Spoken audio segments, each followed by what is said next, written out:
Halo Bidigans. Pemilihan presiden sudah di depan mata. Ketiga pasangan calon presiden dan wakil presiden berkompetisi untuk menarik hati para pemilih. Mereka terus menebar sisi-sisi baik agar dapat mendulang suara yang tinggi. Namun setiap manusia memiliki kejelekan tersendiri. Begitupun dengan para calon presiden Indonesia. Lantas apa saja kejelekan mereka? Mari kita bongkar.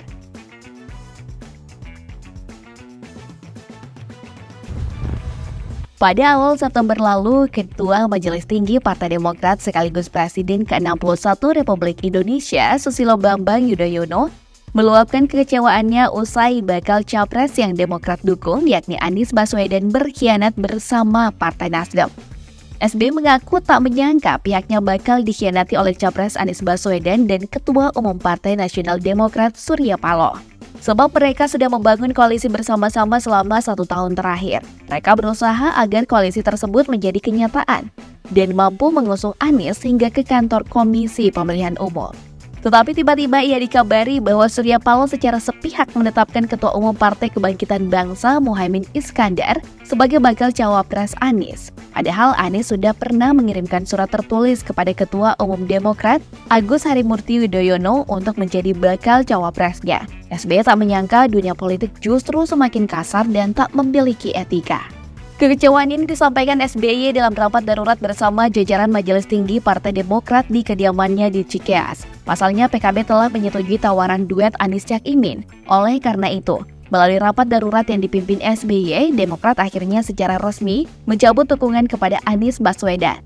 Selain itu, Demokrat turut menyatakan keluar dari koalisi perubahan untuk persatuan. Sementara itu, SBY memuji-muji cara capres lain dalam mengajak Demokrat untuk bergabung dengan mereka. Walau Demokrat mendukung Anies, SBY mengakui ajakan-ajakan untuk keluar dari koalisi tetap ada. Hanya saja ajakan yang dilakukan Ganjar Pranowo dan Prabowo Subianto termasuk santun dalam politik. Tak hanya diduga berkhianat dan tak memiliki etika dalam berpolitik, sosok Anies Baswedan juga disebut-sebut gagal menyelesaikan berbagai program yang dicanangkan selama menjadi Gubernur DKI Jakarta. Salah satunya adalah program rumah dengan DP 0%. Pada masa kampanye pemilihan gubernur tahun 2017 lalu, Anies Baswedan sangat gencar mempromosikan berbagai program unggulan. Salah satunya yaitu program rumah DP 0%. Namun hingga masa kepemimpinannya berakhir, Anies hanya mampu membangun 2.322 unit rumah dari target 232.214 unit. Atau hanya sekitar 1% dari janjinya. Alasannya, pengerjaan proyek terhambat karena pandemi COVID-19 yang mengakibatkan pengurangan anggaran yang sebelumnya dikhususkan untuk membangun rumah DP 0%. Terlepas dari apapun alasan dibaliknya, program yang konon dirancang untuk masyarakat kaum menengah ke bawah ini masih jauh dari kata sukses. Sebab hasilnya pun tak sesuai dengan apa yang diharapkan oleh masyarakat.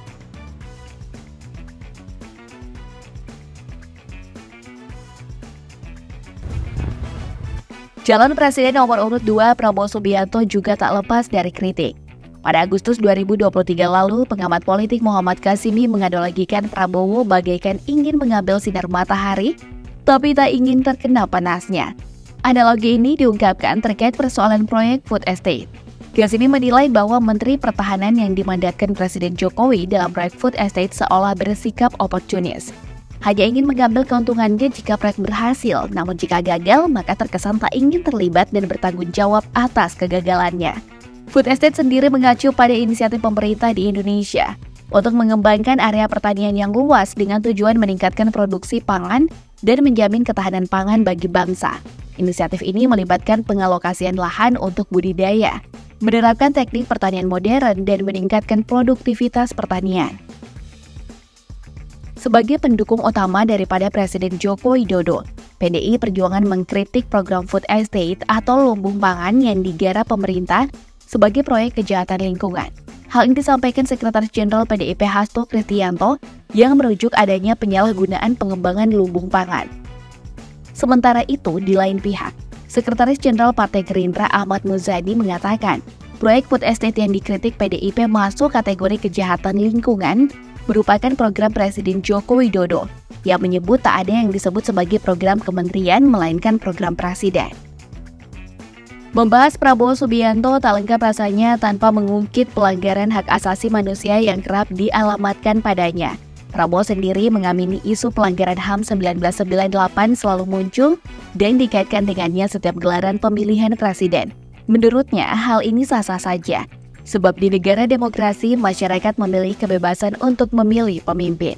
Ia menjelaskan isu pelanggaran HAM sudah dikaitkan dengan dirinya sejak 2004. Saat itu Prabowo mengikuti konvensi Partai Golkar. Prabowo menyebut isu pelanggaran HAM terus dikaitkan dengannya hingga maju sebagai cawapres dan capres. Prabowo menganggap isu pelanggaran HAM yang dikaitkan dengan dirinya itu sebagai resiko lantaran pernah menjadi prajurit TNI. Meski demikian, ia menyatakan saat menjadi prajurit telah melaksanakan tugas yang diberikan sebaik-baiknya dan sesuai dengan sumpah.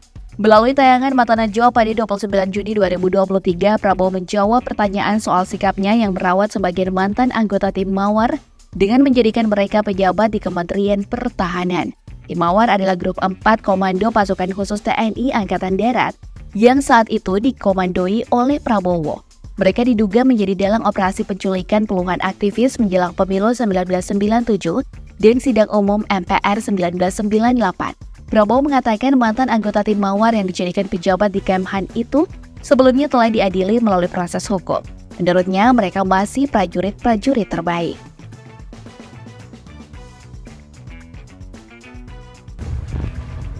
Sama halnya dengan Anies Baswedan dan Prabowo Subianto, calon presiden nomor urut 3 Ganjar Pranowo tak lepas dari sorotan media, baik dalam negeri maupun media asing.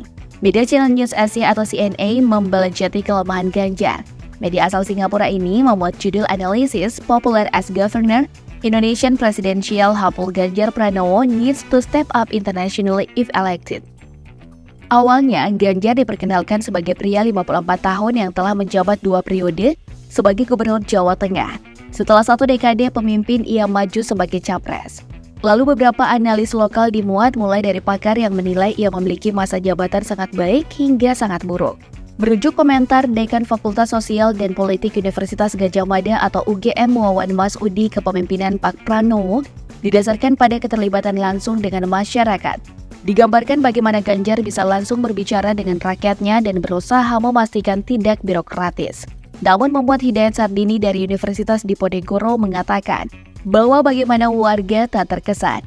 Menurutnya Ganjar menonjol di media sosial tapi tanpa terobosan. Sebelumnya Ganjar Pranowo pernah mengungkapkan hal mengejutkan saat melakukan podcast bersama Deddy Corbuzier yang secara terang-terangan mengaku suka menonton film porno. Menurutnya kesukaannya ini bukanlah suatu masalah. Ganjar Pranowo tampak tak malu untuk mengungkap hal tentang dirinya. Ia mengaku menyukai film porno saat hadir dalam podcast Deddy Corbuzier. Meski begitu, Gubernur Jawa Tengah ini tak melihat adanya kesalahan jika suka menonton film porno. Menurutnya, akan bermasalah jika video porno disebarkan di media sosial atau ke orang lain. Ketika ditanya alasannya, ia tidak menampik jika menonton film porno diperlukan untuk orang dewasa. Pernyataan yang kontroversial ini berdampak pada elektabilitas Ganjar yang merosot. Dalam survei terbaru lingkaran survei Indonesia atau LSI di Indonesia, perolehan suara Ganjar Pranowo merosot, posisinya berada di bawah Prabowo Subianto selisih 10,4%. Prabowo meraih 52%, sementara Ganjar Pranowo 41,6%.